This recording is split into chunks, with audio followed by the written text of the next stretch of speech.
واہ واہ واہ. صاحب غزلیں اور نظمیں ہم نے خوب سنی.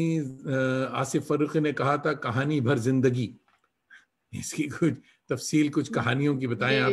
جو کہانیاں ہیں وہ کیا کہانیاں گم ہو جاتی ہیں, ان کہانیوں کا کچھ قصہ سنائیں.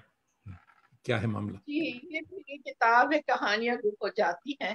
وہ یہ ہے کہ میں شروع سے جب میں ڈھاکہ میں تھی تو جب بھی میں نے کہانیاں لکھی تھی, اور دو بالکل ابتدائی کہانیاں وہاں کا ایک رسالہ تھا چترالی, ایک اخبار تھا روزہ, اس میں چھپی تھی. لیکن جب وہ سب بچپن کی چیزیں تھیں, یہاں آ کر میں نے سن 1973 سے کہانیاں لکھنی شروع کی, اور وہ ایک ڈائری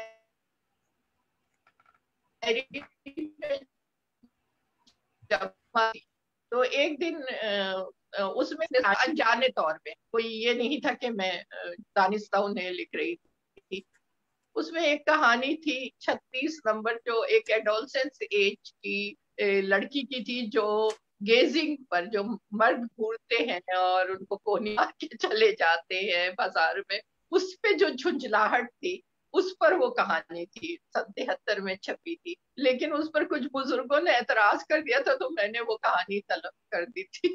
تو عذرا نے آصف سے کہا کہ کہانی تو وہ تھی جو فاطمہ نے لکھی تھی. تو پھر آصف نے کو میں نے وہ ڈائری اٹھا کے دی تھی جس میں میری کہانیاں تھی, مگر اس میں وہ کہانی نہیں تھی 36 نمبر. تو اس لیے پھر اس کا نام میں نے رکھا کہانیاں گم ہو جاتی ہیں. تو آصف نے لکھا کہ کہانیاں یاد رہ جاتی, اور پھر میں نے اسی میں جملہ تھا کہ کہانی بھر زندگی.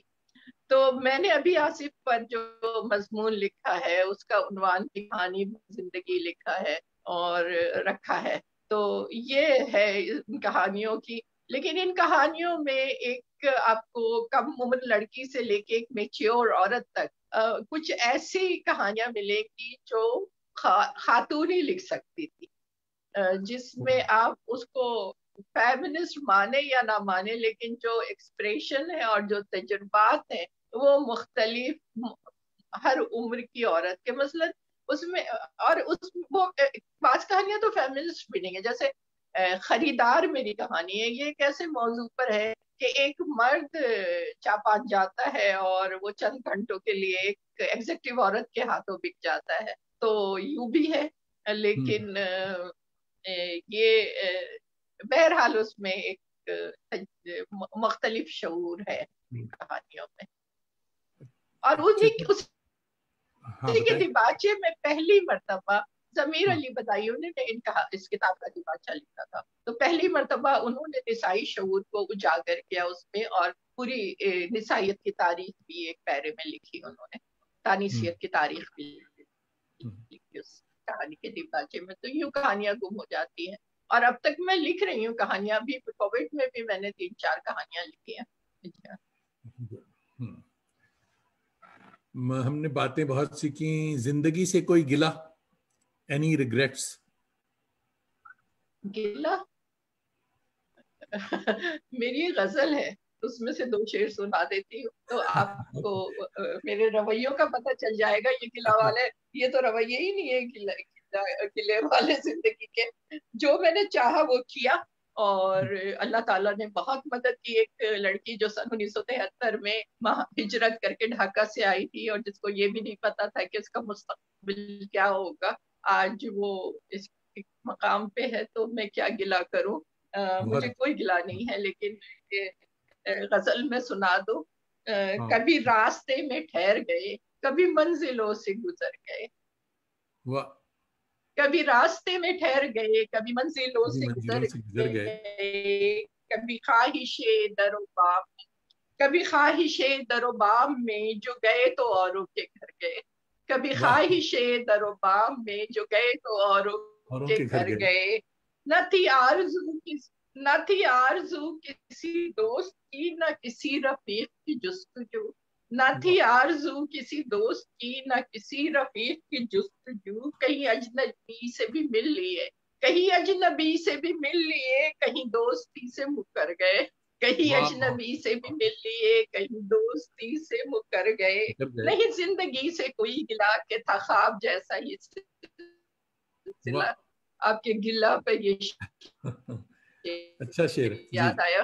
نہیں زندگی سے کوئی لا کہ تھا خواب جیسا ہی سنا، کبھی تیرگی کا اثر ہوا کبھی چاندنی سے بھی ڈر گئے، کبھی تیرگی کا اثر ہوا کبھی چاندنی سے بھی ڈر گئے، اور تھی ہوائیں تیز تو صحن سے جو اٹھا سکی وہ اٹھا لیا، تھی ہوائیں تیز تو صحن سے جو اٹھا سکی وہ اٹھا لیا، مگر ایسے پیڑوں کا کیا کروں، مگر ایسے پیڑوں کا کیا کروں جو اجڑ گئے جو بکھر گئے، مگر ایسے پیڑوں کا کیا کروں جو اجڑ گئے جو بکھر گئے، اور کوئی اجنبی کوئی آشنا ہمیں دے رہا ہے کہیں صدا، کوئی اجنبی کوئی آشنا ہمیں دے رہا ہے کہیں صدا، کہ یہ راستوں کا طلسم ہے نہیں جانتے تھے مگر گئے، کہ یہ راستوں کا طلسم ہے نہیں جانتے تھے مگر گئے، اور کہیں آبشار میں بھیگتی کہیں سبززار میں کھیلتی، کہیں آبشار میں بھیگتی کہیں سبززار میں کھیلتی، میری زندگی کے تمام رنگ محبتوں سے نکھر گئے، اور یہ آخری شعر ہے کہ یہ ہنر بھی اس کا کمال ہے، یہ اسی کا عکس جمال ہے، یہ ہنر بھی اس کا کمال ہے، یہ اسی کا عکس جمال ہے، میرا آئینہ جو وہ بن گیا میرے خط و خال سنور گئے، میرا آئینہ جو وہ بن گیا میرے خط و خال سنور گئے۔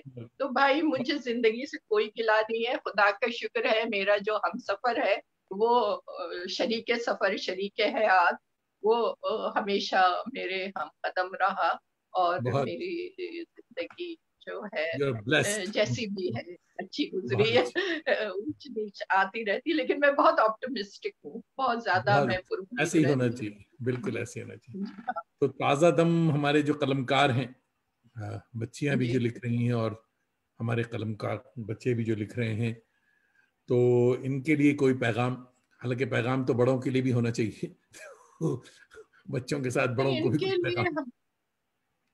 ایک ہی پیغام ہے میرا کہ مطالعے کی عادت ڈالیں، بڑوں کے لیے ہے کہ وہ بچوں میں مطالعے کی عادت ڈالیں، جب وہ بچوں کو مطالعے کی طرف لگا دیتے ہیں تو وہ ان کی زندگی آسان بنا دیتے ہیں۔ میں یہی سمجھتی ہوں کہ میری ساری مشکلات کتابوں کی وجہ سے آسان رہی، کہ ابھی بھی میرے بستر پہ کہیں کیسا بھی بستر ہو کہیں بھی ہو دو کتابیں رکھ دی جائے تو میں سو جاتی ہوں، اور مجھے اجنبیت کا احساس نہیں ہوتا اس ماحول کی، نہ میں بور ہوتی ہوں، اگر میری آنکھ کھل جاتی ہے تو میں وہ کتاب اٹھا کے پڑھنے لگتی ہوں۔ تو یہ جو مطالعے کی عادت ہے یہ بچپن میں پڑتی ہے، پہلے بچوں کو کہانیاں سنائیں پھر دھیرے دھیرے ان کے ہاتھ میں کتاب دے دیں، وہ زندگی بھر اس کتاب کی ہی طرف راغب رہیں گے۔ اور ابھی آپ بیٹھے ہوئے ہیں، آپ کے گرد ایک کتابوں کی الماری، کتنی مانوس یہ فضائیں ہیں ہم جیسے لوگوں کے لیے۔ میرے گھر میں بھی ایسی، ابھی آج میں گھر سے باہر یہ آپ سے مخاطب ہوں کیونکہ گھر کا نیٹ جو ہے وہ خراب ہے، میرے گھر میں بھی میرے بیڈ روم میں اور ہر جگہ جو دیوار خالی ملتی ہے وہاں پہ ایسی شیلف ہے، اسی طرح دفتر میں بھی، اور اب تو لائبریری پوری ہے، ایک لائبریری بنا چکی ہے، ایک دوسری بنا رہی ہوں، کتابوں میں خوش رہتی ہوں، اور جب چاہوں لکھنا شروع کر دوں، جب چاہوں پڑھنا شروع کر دوں۔ کسی زمانے میں ہم پڑھے لکھے ہوتے تھے، آج کل ہم لکھے پڑھے ہو گئے ہیں۔ تو بچوں اور بڑوں سب کتابوں سے اپنی محبت اور عشق برقرار رکھو، اور یہی آپ کا آخری سہارا ہے، کیونکہ یہ کہیں نہیں جاتی آپ کو چھوڑ کر، اور جو کچھ اس میں لکھا ہے وہ اتنے مانوس نام ہے، وہ ہمیشہ آپ کے ساتھ رہتے ہیں۔ تو یہی پیغام ہے میرا۔ اور ایک شعر ہے کہ بڑوں کے لیے کہ دیکھو جنوں میں ان کے کھلونے نہ توڑنا، تم کو رقم کریں گے یہ بچے کتاب میں۔ کیا بات، پھر سنائیں صاحب، کیا شعر ہے، زبردست۔ ہاں دیکھو جنوں میں ان کے کھلونے نہ توڑنا، تم کو رقم کریں گے یہ بچے کتاب میں۔ سبحان اللہ، کیا شعر، بہت بہت اچھی۔ دوستوں آج 27 مارچ ہے 2021، بڑا مبارک دن ہمارے لیے کہ ہمارے ساتھ فاطمہ حسن صاحبہ ہیں، اور ایک خاص دن یہ بھی، آج کچھ خاص دوستوں کی اور دوستوں کی بھابھی جان کی بھی، یعنی عظمیٰ دانش کی سالگرہ ہے، تو انیس، میر انیس سے معذرت کے ساتھ کہ سندل سے مانگ بچوں سے گودی ہری رہے، عظما ہمارے عشق کی کھیتی ہری رہے. اور ساتھ ہی اور بھی دوستوں کی وہ ہے سالگرہ آج کہ جگر کفیل بدر ٹورانٹو اور تہناز دستور صاحبہ کولکتہ، آرزو سورین استنبول، اکتا سری نگر کشمیر، رس کلا منچ ہریانہ اور جموں رنگ منچ، ان سبوں کی آج سالگرہ. بہت بہت آپ کو مبارک ہو. آج حسن اتفاق کے ورلڈ تھیٹر ڈے بھی ہے.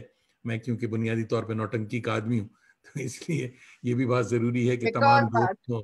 جی ایک اور اہم بات ہے آج. جی جی کل اور پرسوں ہولی ہے، جی ہاں جی ہولی اور بھی. پرسوں شب برات ہے.